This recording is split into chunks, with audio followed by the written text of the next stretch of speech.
বাদ বাকি অনেক সাতাইলিরা নারী সংস্কার কমিশন ও যে তোমরা অর্ধ উলঙ্গ হইয়া বা অর্ধনগ্ন হইয়া যে মিছিল করো। আচ্ছা, একটা মজার বিষয় জানো কি তা, তোমরা তো মনে করা যে তোমরা যে সুন্দর লাগে মনে হয় যে মাহবুদ আমরা তো যে বড় সুন্দর লাগে, আমরা যে ও যে শাড়ি পিনছি, ছোটো ছোটো ড্রেস পিনছি, বিশ্বাস করবাইনি যায় না, মানে তোমরা লোকে একবারেও যায় না।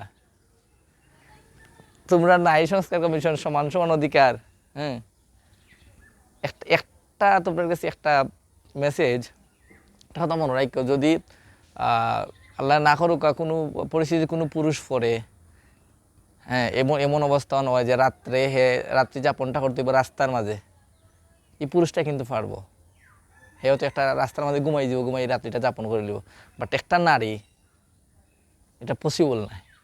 নারীর সম্মানই আমরা চাইতে বেশি সম্মানী, রব্বুল আলামিনের নারীর আরও বেশি সম্মান দিয়েছেন, আরও বেশি উচ্চ স্তরে পৌঁছাইছেন। কারণ আম্মাজান খাদিজারে আল্লাহ পাক রব্বুল আলামিনে সালাম দিছিলা,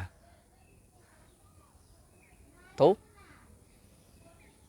নারী ছোটো নয়, অবশ্যই নারীর সম্মান অধিক অনেক বড়। তোমরা যেটা চাইডা নেই, এটা নারী অধিক নারী সংস্কার কমিশনের নামে এটা নিচে নামাইতে যায়। তোমরা চাইডা গীতা যে হৌ যে বিজনেস যারা করে, হ্যাঁ, ইঙ্গিতে কইলাম, আমার সম্মুখে দিয়ে শব্দ আইতো না, এরারেও তোমার যে শ্রমিক হিসেবে ধরা, ইতারে শ্রমিক হিসেবে ধরলে তো শ্রমিকরে কোন হিসাবে ধরতায়, ফাতলামি করায় না নি বাংলাদেশেও। এরারে ফুতাইয়া যদি প্রশাসনে বান্ডা দেয় না ঠিক হইব। আমার তো একটা মিছিল দেখে আমার তার দোষ ধরিলছে, এমন অবস্থার নষ্টামি, আয় আল্লাহ, এর বাদে তারা সিগারেট খায়, বিড়ি খায়, কতটা যে কি যে একটা অবস্থা।